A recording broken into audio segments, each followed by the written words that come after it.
So after eating some foods, you might see a single spike. And after eating different foods, or a different person might see a biphasic, is that how you say it? Biphasic? Biphasic? Anyway, biphasic, two-phase curve. What does this mean?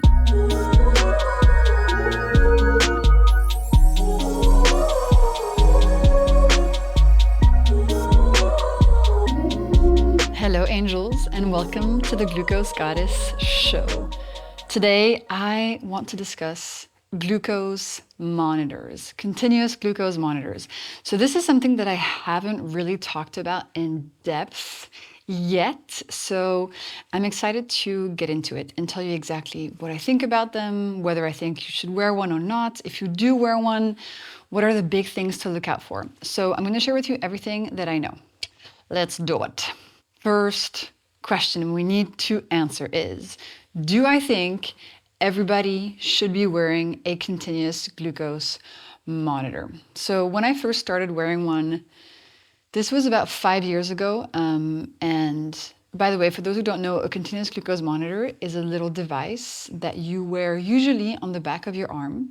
And it measures in real time your blood sugar levels, and it sends the data to your phone. So on your phone, you can then see exactly, more or less, with some variation, what your glucose levels are doing. So you can see, oh, I just ate a sandwich, and then you can see the spike in glucose levels, you can see the dip, you get continuous data on the inside of your body. Now, for me, wearing a CGM, they're called CGMs, by the way. That's the short way of saying them, continuous glucose monitors, or CGMs. So in 2019, when I first wore a CGM, it really changed my life. And it is the reason that I got into the world of glucose, and the reason I discovered that I was getting glucose spikes that were impacting my mental health. So I started wearing one, I started using the data from it to create graphs on Instagram to educate people about nutrition science. Now, the thing we have to remember is that these devices were originally intended and created for people who have type 1 diabetes, who need to monitor their glucose levels in real time because it's a life or death kind of situation for them.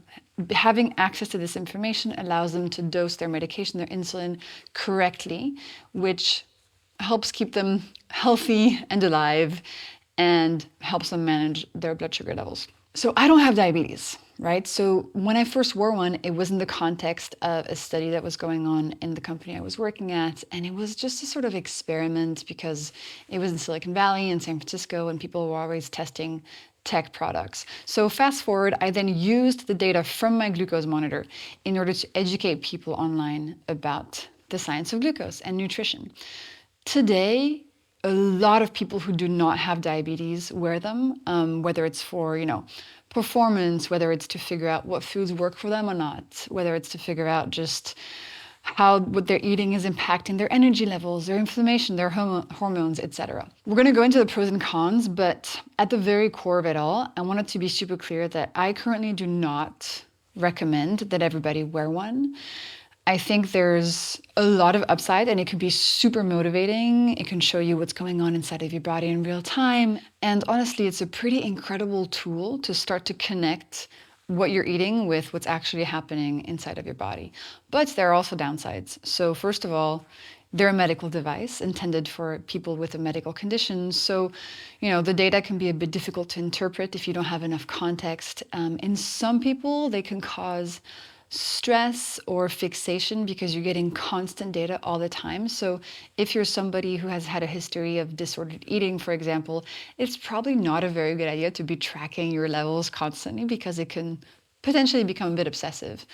And finally, all the hacks that I share, all the really easy things you can do in your life to steady your glucose levels and start feeling really amazing, they don't require you to wear a glucose monitor to track what they're doing, because just by feeling into your energy levels, your cravings, how your brain is doing, you can get a pretty good sense that your glucose levels are flattening and you're helping your body, even if you don't have the real-time data. Hey, really quickly, if you can't always do my food hacks and you want to eat the carbs that you love with less impact on your glucose levels, I created a capsule just for that. It's called Anti-Spike Formula. You take 2 before a meal. It cuts the glucose spike of carbs by up to 40%. 100% made out of plants and tested by over 25 clinical trials. Link is in the description. Okay, back to the episode. So, that's just to be very clear. I don't recommend everybody wears one, but of course, it's a trend that's gaining a lot of traction. Personally, I don't really wear one anymore. Maybe, once every 6 months, but I don't feel like I need the constant feedback. And I feel like now I understand the science of glucose and nutrition enough that it's not really necessary. However, I still want to do a deep dive because I know that many of you are interested in these. So I want to make sure you have all of the information and education so that you know what you're doing if you want to wear one.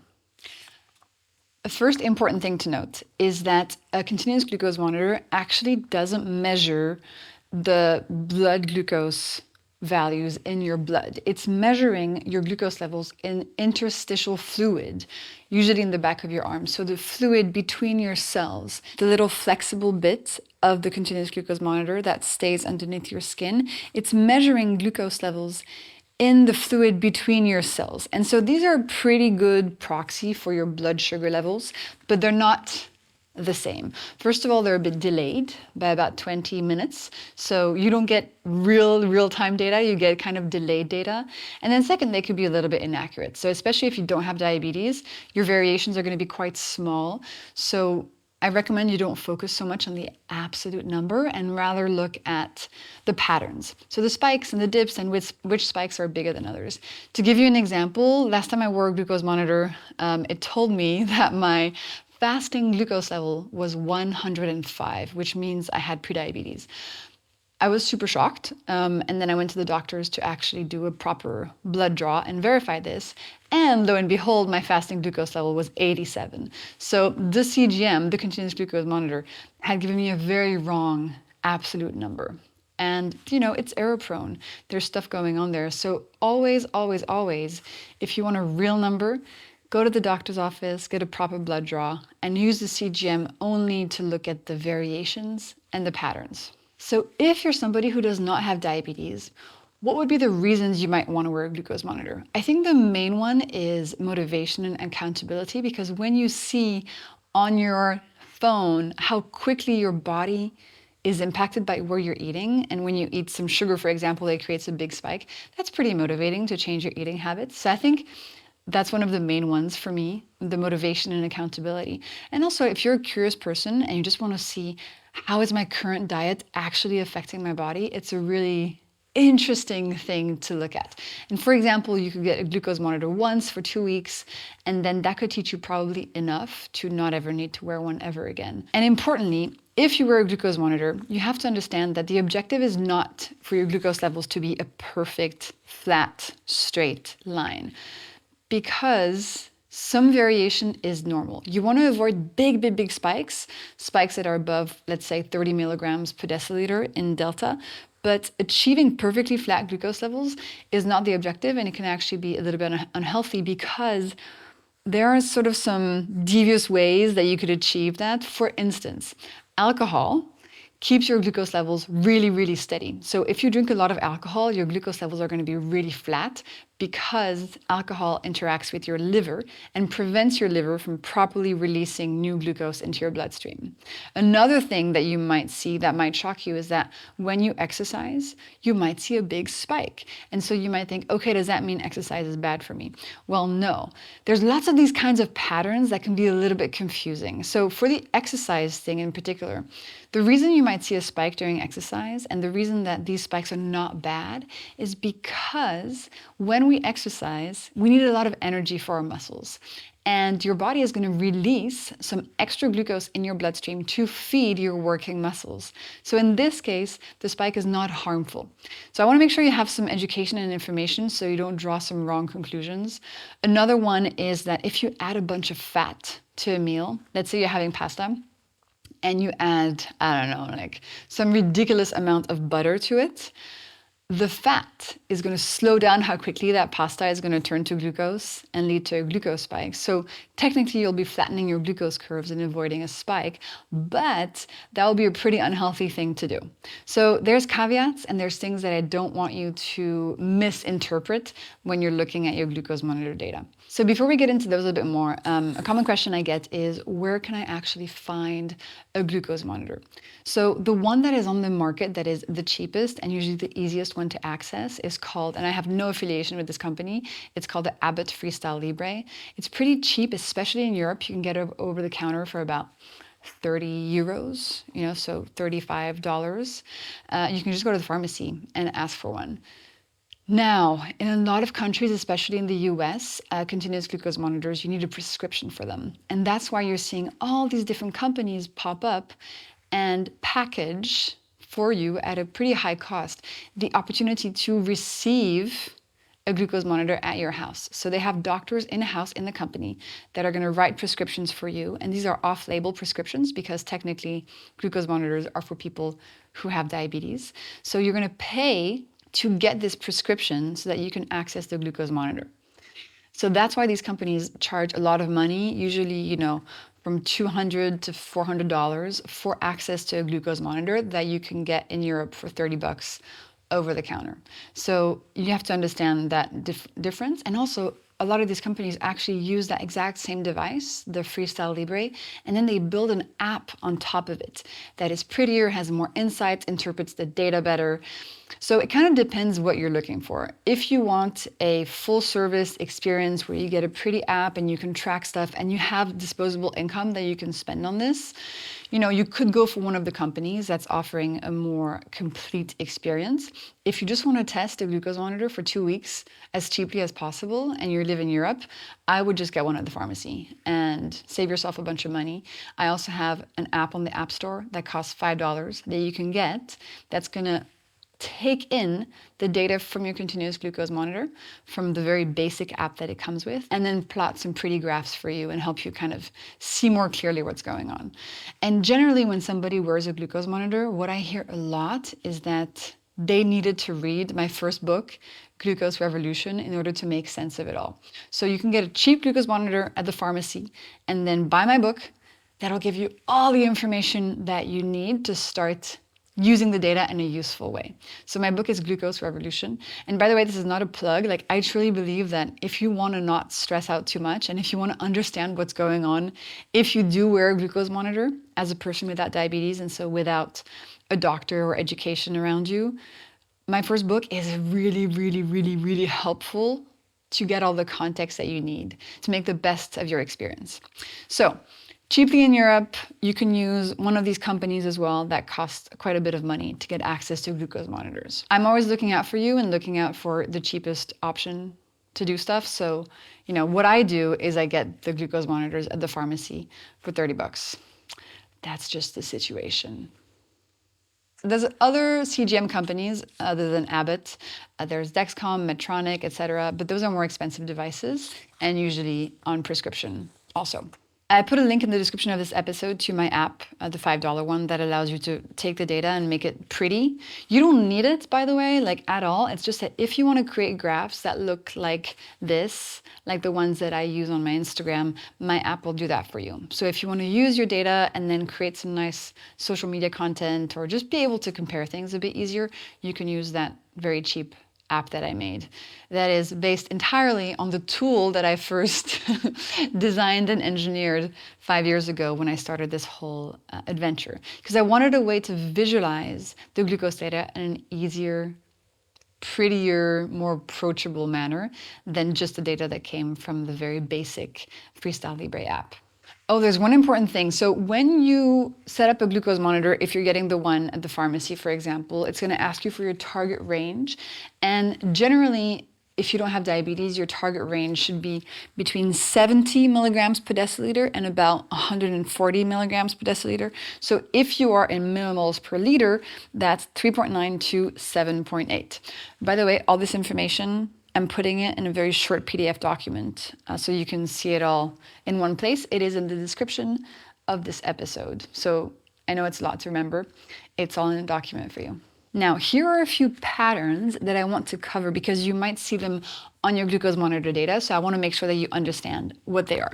So first thing to look out for is steep versus steady spikes. So you might see on your glucose monitor one spike that is very steep and then comes down really quickly. And you might see other spikes that look more like sort of flat mountains. So they go up quite slowly, but they stay up for a long time and then they come back down. So if you're wondering which one is worse for your health, it is the very steep one, the one with the most variability and that drops the fastest, that is the worst for your health. And we know this because it's the variability caused by glucose spikes that is damaging the most the cells in your blood vessels. And one great study recapping this is called Oscillating Glucose is More Deleterious to Endothelial Function and Oxidative Stress Than Mean Glucose in Normal and Type 2 Diabetic Patients. So you're always looking for steadier and smoother, even if the baseline is a bit higher, versus a very steep spike drop, spike drop, spike drop pattern. Generally, smoother, lower, more chilled kind of pattern is better. And I put some examples of this in the PDF, by the way, if you want to see what it actually looks like. And here are a couple here from my own data. So I put a bunch of screenshots in the PDF so you can have a quick look at what my data looks like. Ooh, another very common pattern. You might see during the night some low readings. You might see some readings that go into the red. You might get an alert. You might freak out a little bit and ask yourself, oh my God, am I okay? Is something wrong? So low glucose levels at night into what the app will tell you is like the too low range, also very common. There's a few reasons for this. First of all, you might be sleeping on your glucose monitor, and this can actually flatline the data completely, so it can go down to 0, which, don't worry, you're not really flatlining with your glucose levels. It's just an artifact of that technology and that device, and you sleeping on it, it's cutting the signal. And second thing is that, yes, at night, it's quite normal that glucose levels drop because at night you don't need that much glucose anymore. But unless you have particular symptoms, so, maybe you're waking up with nausea, sweaty, heart palpitations, etc., if you don't have those, and of course check with your doctor, I've seen this pattern in many, many, many people who were completely asymptomatic. So it seems that it can just be kind of a false low reading. As I mentioned, there is some error in the absolute values that the CGMs read. So personally, I don't worry too much when I see low values at night. I kind of discard them unless if I actually had symptoms, then I would go to the doctor and see what's up. But generally, I just discard them. Another nighttime pattern that is very common is, so you eat a big meal, and then you go to bed, and then in the morning you wake up, and you scan your glucose monitor, and you see that during the night, your glucose was going totally crazy, like massive roller coasters for hours and hours and hours. So what does that actually mean? Well, depending on the dinner that you had, you can see this sort of multi-phase spike during the night. It could be because your meal contains some fat, and so you see 2 different moments of glucose disposal into the blood. It can be just because it was a very heavy meal, so it took a long time to digest. If you've had a lot of spikes and dips during the night, generally your sleep is not going to be as restful. And that's why I always try. I can't always do it, but I always try to have my dinner 3 hours or more before I go to bed, so that I give my body some time to digest before I go to sleep, and that leads to much more restful sleep. Because a big glucose roller coaster at night, it's quite challenging for your body to handle, and it's definitely going to affect how rested you are and the quality and depth of your sleep. Another pattern that is common is to see a glucose spike first thing in the morning when you wake up. So you haven't eaten anything, but you see that your glucose is rising just as you're waking up, and you might wonder, what the heck is that? Like, I didn't secretly eat a piece of candy in bed as soon as my alarm went off. That is called the dawn phenomenon, or the dawn effect. And when you wake up to give your body access to energy, your liver is going to release a little bit of glucose into your bloodstream. This is completely normal, and it's just, imagine it's like a little shot of energy to help you wake up. So this is nothing to worry about. It's very, very common. I get it. Most people get it. The height of the spike is going to depend on lots of different factors. But if you see this, don't worry. It's just your body waking up. One key thing, if you're into like lots of wellness stuff, and if you're doing vitamin C IVs and you're wearing a glucose monitor, you might see a crazy spike like this one. This is just because the vitamin C is interacting with the chemical reaction of your glucose monitor.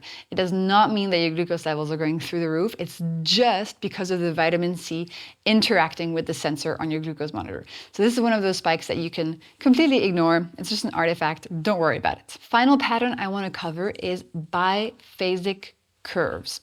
So after eating some foods, you might see a single spike, and after eating different foods, or a different person might see a biphasic, is that how you say it? Biphasic? Biphasic? Anyway, biphasic, two-phase curve. What does this mean? Why is it the case that sometimes you will see this double spike? Let's call it a double spike curve. It's way easier to say. You might see a double spike curve. So some early studies are pointing to the fact that if you see this, it actually potentially means that you have better metabolic health, so that your glucose and insulin levels are healthier than if you see one big spike. To be honest, like I've seen this pattern many times in myself, but many other times I have just a single spike. I think it mostly depends on what's in the meal. So if you have a meal that contains fat, usually it's more likely that you will see this double spike, especially after something like pizza. After pizza, I always get a double spike. What might be causing this is the fact that when we're eating and digesting food, insulin is released in two phases in the body. The first release is quite fast and early on. The second release is a bit later and is more sustained. So this could be the reason you see this pattern.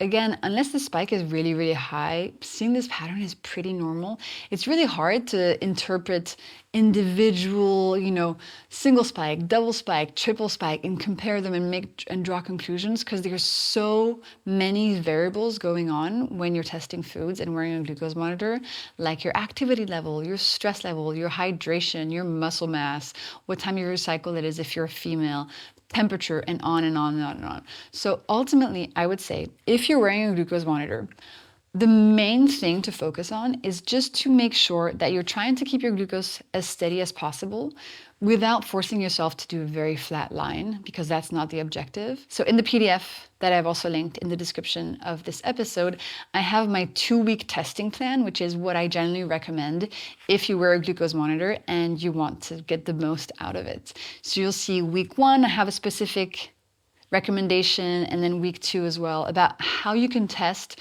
your eating habits and how you can try to get the most out of the experience.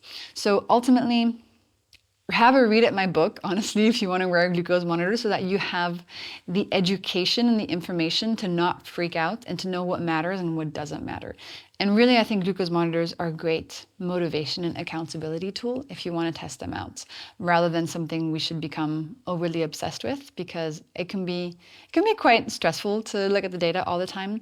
So if you're somebody who knows that they get a bit stressed out and a bit focused too much on numbers and data about their body, is probably not for you. But if you're curious, I hope this video was helpful, gave you some beginning insights into what to look at and what you need to know. And again, the PDF in the description of this video has everything I just mentioned and way more, and my 2-week testing plan. So let me know how it goes. Sending you lots of love, and thank you for being here.